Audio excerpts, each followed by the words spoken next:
La primera carta del apóstol San Pedro no es un documento que esté tan frecuentemente en la memoria de nuestro pueblo católico.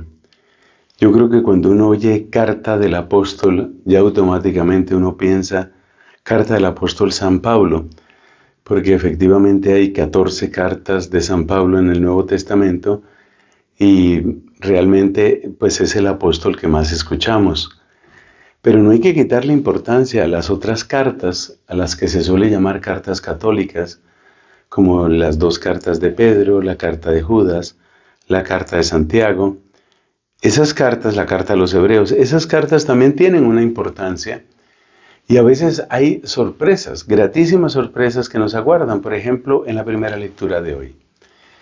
En la primera lectura de hoy, tomada precisamente del capítulo primero de la primera carta de Pedro, hay un par de enseñanzas que son absolutamente preciosas y que no están en ninguna otra parte de la Biblia.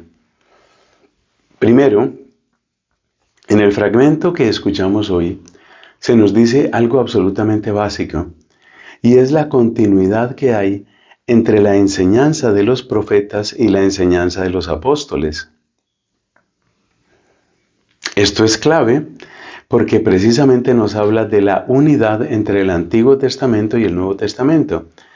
Tal vez tú has escuchado aquello de que el Dios del Antiguo Testamento es un Dios iracundo, castigador, severo, mientras que el Dios del Nuevo Testamento, como si fueran dos dioses distintos, el Dios del Nuevo Testamento es todo bondad, todo misericordia, todo paciencia, dulzura.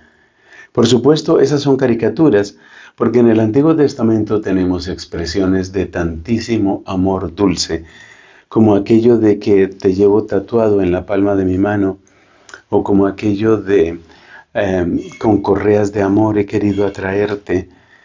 Todas esas expresiones y muchísimas más están en el Antiguo Testamento. Así que, por favor, superar ese prejuicio de que el Antiguo Testamento es solamente violencia, batallas, guerras y sangre. Y luego, en el Nuevo Testamento, pues también hay palabras durísimas. Dale una lectura, por ejemplo, a la carta de Santiago, ya que estamos hablando de cartas. Dale una lectura a la carta de Santiago y dime si te parece un lenguaje así como muy dulcecito, como muy suavecito. Además, no se nos olvide que en toda la Biblia, la persona que más habla sobre el infierno es Jesucristo. Entonces, salgamos de esas caricaturas, pero más allá de eso, yo creo que lo más importante es darnos cuenta de cómo el mismo Espíritu Santo que habló a través de los profetas, luego confirma esa enseñanza, la explicita, la ilumina a través de la predicación de los apóstoles. Esta es la primera gran enseñanza que aparece en la primera lectura de hoy. Pero hay otra enseñanza que es muy curiosa por el lenguaje que utiliza. En la segunda parte del texto, aunque es un texto breve, tiene como dos partes. En la segunda parte del texto que nos presenta la primera lectura de hoy, se nos habla de ceñir los lomos del entendimiento. Esta es una traducción bastante literal. La expresión ceñirse los lomos, que aparece tanto en el Antiguo como en el Nuevo Testamento, es un modo típicamente semita de referirse a prepárate para trabajar. La gente en aquella época solía vestirse con una túnica que iba suelta, pero cuando se trata de trabajar, pues trabajar con la túnica suelta es un inconveniente. Entonces hay que ceñirse los lomos, con algún tipo de cinturón o faja o lo que sea, ceñirse para trabajar. Ceñirse significa ceñirse los lomos, significa prepararse para la acción, prepararse para trabajar. Pero lo interesante es que aquí nos dice el apóstol Pedro, ceñirnos los lomos para el entendimiento, ceñirnos los lomos del entendimiento. Es decir, prepárate para entender. Ceñirse los lomos es una acción, pero esta es la acción del entendimiento. ¿Te das cuenta que es una expresión que no es frecuente, una expresión que quizás es nueva para algunos de nosotros? Cíñate los lomos del entendimiento significa prepárate para entender.